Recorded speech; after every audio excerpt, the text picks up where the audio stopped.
نحمده ونستعينه ونستغفره اما بعد فاعوذ باللہ من الشیطان الرجیم بسم اللہ الرحمن الرحیم۔ الحمدللہ جمعۃ المبارک میں ہمارا سیرت صحابیات کا سلسلہ چلتا ہے اور اسی سلسلے کی ایک کڑی، ایک روشن باب کا ذکر آج کیا جائے گا۔ حضرت زینب بنت جحش رضی اللہ تعالی عنہا۔ آئیے اس روشن باب کے بارے میں پڑھتے ہیں اور سیکھتے ہیں۔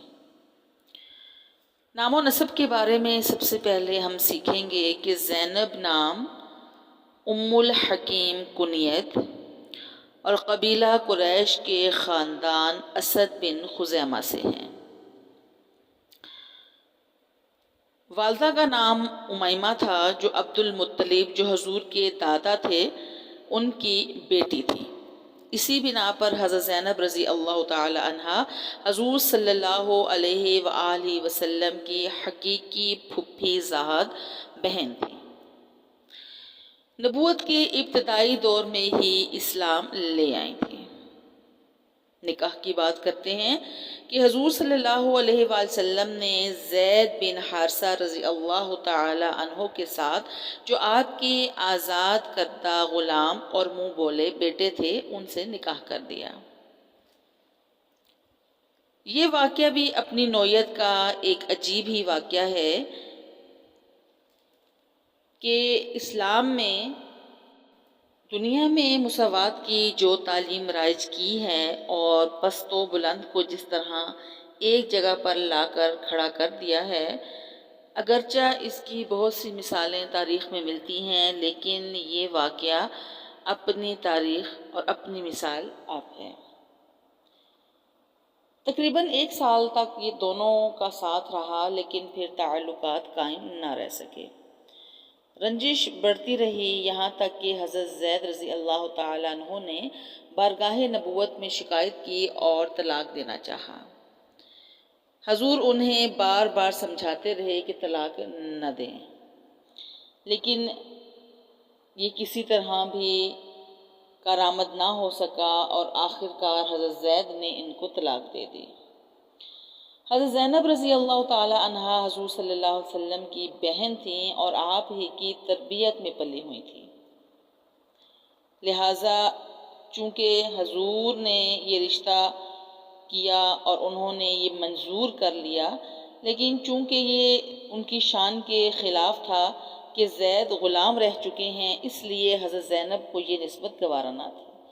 بہرحال وہ متعلقہ ہو گئیں تو آپ نے ان کی دلجوئی کے لیے خود ان سے نکاح کرنا چاہا، لیکن عرب میں اس وقت منہ بولے بیٹا اصلی بیٹے کے برابر سمجھا جاتا تھا، تو حضور نے اس رسم جاہلیت کو مٹانا چاہا، جس مقصد کے لیے انہوں نے حضرت زینب رضی اللہ تعالی عنہا سے نکاح کا پیغام بھیجا۔ حضور نے حضرت زید سے فرمایا کہ تم زینب رضی اللہ تعالی عنہا کے پاس میرا پیغام لے کر جاؤ۔ زید ان کے گھر آئے تو وہ آٹا گوننے میں مصروف تھیں، چاہا کہ ان کی طرف دیکھیں، لیکن پھر کچھ سوچ کر منہ موڑ لیا اور کہا زینب، رسول اللہ صلی اللہ علیہ وآلہ وسلم کا پیغام لایا ہوں۔ جواب ملا، میں بغیر استخارہ کیے کوئی رائے قائم نہیں کرتی، اور یہ کہہ کر مصلی پہ کھڑی ہو گئی۔ ادھر رسول اللہ صلی اللہ علیہ وآلہ وسلم پر وحی آئی تو حضور حضرت زینب کے مکان پر تشریف لائے اور بلا اجازت اندر چلے گئے۔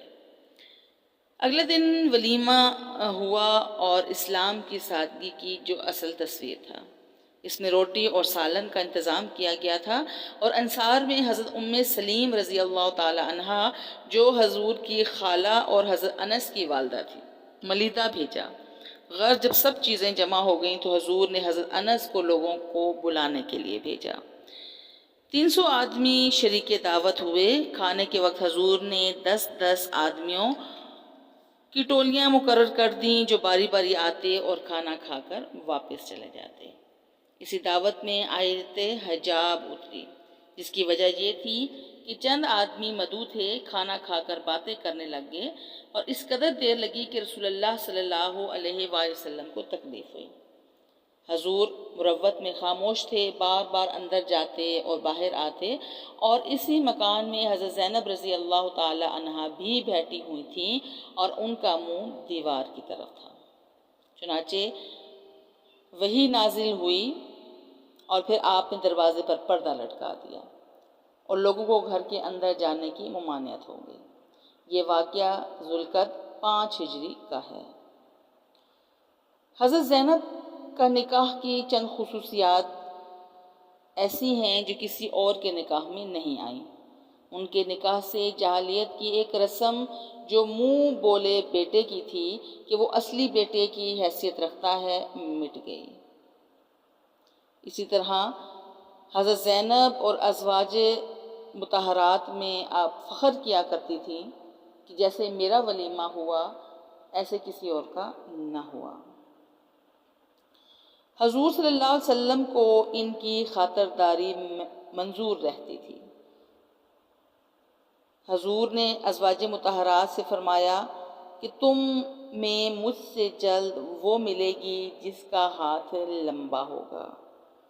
یہ ایک اشارہ فیاضی کی طرف تھا، لیکن ازواج مطہرات اس حقیقت کو نہ سمجھیں اور اپنے ہاتھوں کو ناپا کرتی تھیں۔ حضرت زینب اپنی فیاضی کی بنا پر اس پیشن گوئی کا متصادق ہوئیں۔ ازواج مطہرات میں سب سے پہلے انتقال کیا، کفن کا خود انتظام کیا اور وصیت کی کہ حضرت عمر رضی اللہ تعالی عنہ بھی کفن دیں تو ان میں سے ایک کو صدقہ کر دینا۔ چنانچہ وصیت کو پورا کیا گیا۔ حضرت عمر نے نماز جنازہ پڑھائی۔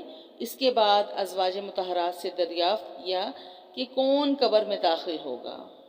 انہوں نے کہا وہ شخص جو ان کے گھر میں داخل ہوگا۔ انہوں نے کہا وہ شخص جو ان کے گھر میں داخل ہوا کرتا تھا۔ چنانچہ اسامہ بن زید رضی اللہ تعالی عنہما، محمد بن عبداللہ بن جاحش اور عبداللہ بن ابی احمد بن جاحش نے ان کو قبر میں اتارا اور بقیع میں سپرد خاک کیے۔ حضرت زینب رضی اللہ تعالی عنہا نے سن 20 ہجری میں انتقال کیا اور 53 برس کی عمر پائی۔ حضور صلی اللہ علیہ وسلم سے جس وقت نکاح ہوا اس وقت آپ کی عمر 35 سال کی تھی اور بعض روایات میں 38 سال کا بھی ذکر کیا گیا ہے۔ حضرت زینب نے اپنے مال متروکہ میں ایک مکان کو چھوڑا جس کو ولید بن عبد المالک نے اپنے زمان حکومت میں 50,000 درہم پر خرید لیا اور پھر وہ مسجد نبوی میں شامل کر دیا گیا۔ حلیے میں حضرت زینب رضی اللہ تعالی عنہا خوبصورت اور موزوں اندام تھی۔ روایتیں کم کرتی تھیں۔ کتب حدیث میں ان سے صرف 11 روایتیں منقول ہیں۔ حضرت ام سلمہ رضی اللہ تعالی عنہ فرماتی ہیں کہ حضرت زینب نیک، روزہ دار اور نماز گزار تھیں۔ اور پھر حضرت عائشہ رضی اللہ تعالی عنہ فرماتی ہیں کہ میں نے کوئی عورت زینب سے زیادہ دیندار، زیادہ پرہیزگار، زیادہ راست باز اور زیادہ فیاض اور خدا کی رضا جوئی میں زیادہ سرگرم نہیں دیکھی۔ فقط مزاج میں ذرا تیزی تھی جس پر ان کو بہت جلد ندامت بھی ہوتی تھی۔ حضرت عائشہ رضی اللہ تعالی عنہا سے مروی ہے کہ جب حضرت زینب رضی اللہ تعالی عنہا کا انتقال ہوا تو مدینہ کے فقراء اور مساکین میں سخت کھلبلی پیدا ہو گئی اور وہ گھبرا گئے۔ ایک دفعہ حضرت عمر رضی اللہ تعالی عنہ نے ان کا سالانہ نفقہ بھیجا۔ انہوں نے اس پر ایک کپڑا ڈال دیا اور بزرہ بن رافع کو حکم دیا کہ میرے خاندانی رشتہ داروں اور یتیموں کو تقسیم کر دو۔ بزرہ نے کہا کہ آخر ہمارا بھی حق ہے۔ انہوں نے کہا کپڑے کے نیچے جو کچھ ہے وہ تمہارا ہے۔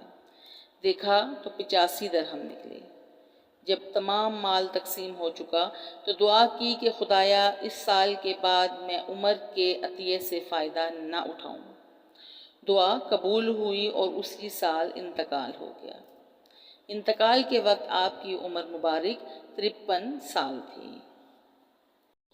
الحمدللہ، سیرت صحابیات کے ایک روشن باب میں سے آج ہم نے حضرت زینب بنت جحش رضی اللہ تعالی عنہا کو، ان کے اوصاف کو پڑھا اور سیکھا۔ اللہ تعالیٰ سے یہ دعا ہے کہ وہ ہمیں سیرت صحابیات پر عمل کرنے کی توفیق عطا فرمائے، ان کے نقش قدم پر چلنے والا بنائے۔